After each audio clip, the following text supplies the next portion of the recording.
नमस्कार पंकज जी, संचार टाइम्स में आपका बहुत बहुत स्वागत है। 23वें स्थापना दिवस पर आपने क्या संदेश देना चाहा?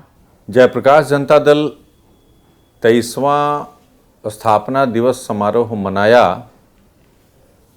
इसका पर्पस, इसका उद्देश्य यह था कि सर्वप्रथम तो देश में जिस तरह की राजनीति हो रही है उसको एक ऐसे प्लेटफॉर्म से किसी ऐसे मुद्दे को मैं उठाना चाहता था जिसका कोई ना कोई देश के हित के लिए और राष्ट्र हित के लिए कोई संदेश जाना चाहिए था।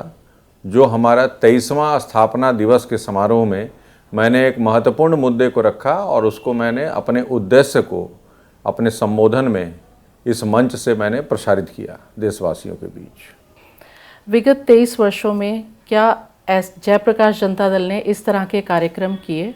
देखिए, 23 सालों में इस तरह के कार्यक्रम नहीं हुए, क्योंकि जयप्रकाश जनता दल का जो चुनाव आयोग के द्वारा निबंधन हुआ वो 2003 में हुआ और पार्टी अभी रिकॉग्नाइज नहीं है, यह अनरिकॉग्नाइज कैटेगरी में रजिस्टर्ड है। तो पार्टी में किसी प्रकार का इस तरह का उत्साह विगत पिछले 14 से पहले, जब से मैं 14 से आया हूँ, किसी में ये रहा नहीं कि इसको स्थापना दिवस पर भी कुछ संदेश देश को दिया जाए और संगठन को मजबूत करने की दिशा में एक अहम कदम उठाया जाए और इस पर कुछ फैसला हो सके। तो यह पहला प्रयास था और अच्छा प्रयास था। 23वें स्थापना दिवस के माध्यम से एक संदेश आपने देना चाहा, राष्ट्रीय धर्म को समर्पित था। आप कहाँ तक इसको जस्टिफाई कर पाए? अपने जयप्रकाश जनता दल के मंच से मैंने 23वें स्थापना दिवस को एक बहुत महत्वपूर्ण मुद्दा राष्ट्र धर्म को समर्पित किया, वह कार्यक्रम। और हमने घोषणा भी किया कि 2026 हमारा पूरे देश में जो हमारे कार्यकर्ता, हमारे साथी, हमारे सहयोगी हैं, इनको मैं प्रोत्साहित कर सकूं कि राष्ट्र धर्म एक ऐसा मुद्दा है जो राष्ट्र हित के लिए बहुत ज़रूरी है। और जहाँ तक राष्ट्रवाद की बात है, तो जहाँ राष्ट्रवाद आता है, जो वाद से संबंधित मामले हैं, वह तभी दिखता है जब देश पे कोई आपत्ति आती है, बाहरी आक्रमणकारी या दुश्मनों का कोई चाल से इस देश पे संकट आती है, तो राष्ट्रवाद में कोई कमी नहीं होती है। एक एक घर का एक एक बच्चा वह भी अपने राष्ट्र के लिए मर मिटने के लिए तैयार होता है। लेकिन राष्ट्र धर्म थोड़ा अलग है। राष्ट्र धर्म एक कोड ऑफ कंडक्ट है जो एज ए इंडियन हम लोगों को समझना चाहिए। उसका संदेश मैंने विस्तार से दिया है और विस्तार से देने की कवायद चल रही। इस देश में जहाँ कोई भी सोच किसी भी वाद से शुरू होती है, जहाँ राष्ट्रीयवाद होना चाहिए, वहाँ आप राष्ट्रीय धर्म के बीच का अंतर बताएंगे? देखिए, इस देश में जब भी सरकार बनी, आप आज़ादी से ले लीजिए, तो आज़ादी के बाद साम्यवाद हावी रहा। उसका कारण था, परिस्थितियां ऐसी थीं।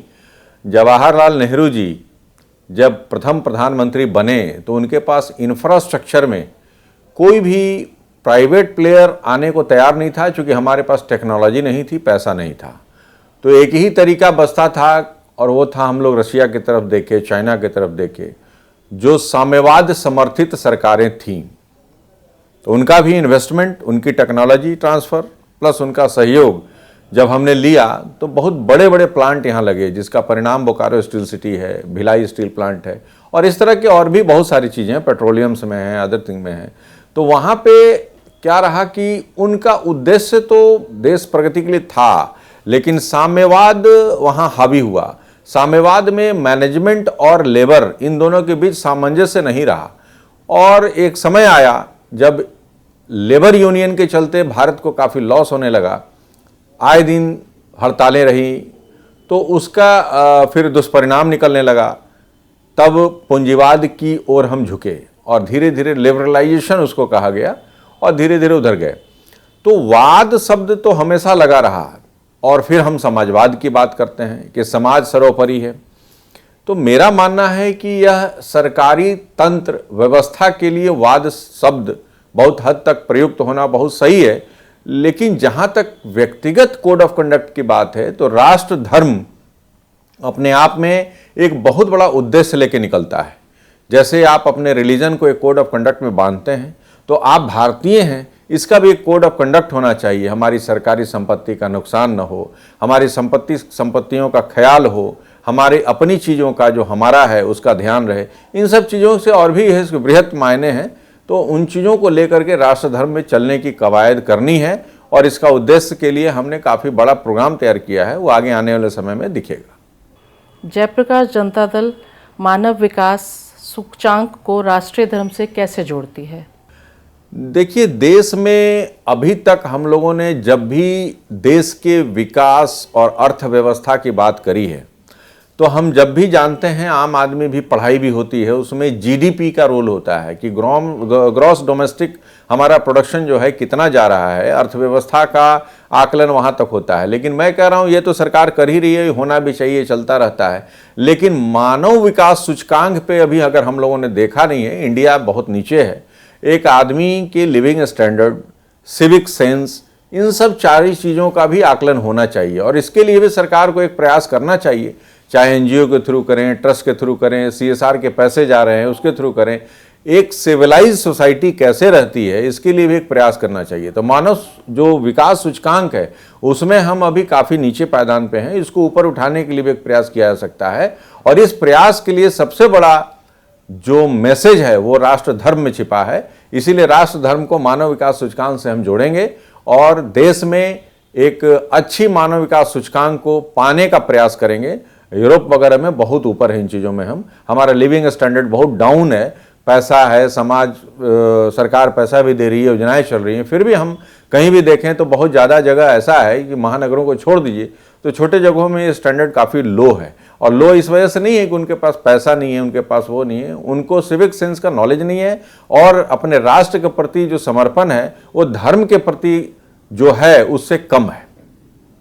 इसीलिए इन दोनों के बीच सामंजस्य बिठाने का काम हम करने जा रहे हैं। आपका कीमती समय देने के लिए बहुत बहुत धन्यवाद। धन्यवाद संचार टाइम्स मीडिया ग्रुप को इस तरह के कार्यक्रम को कवर करने के लिए, एंड संचार टाइम्स के मीडिया ग्रुप के सभी टीम को हमारी तरफ से बहुत बहुत धन्यवाद।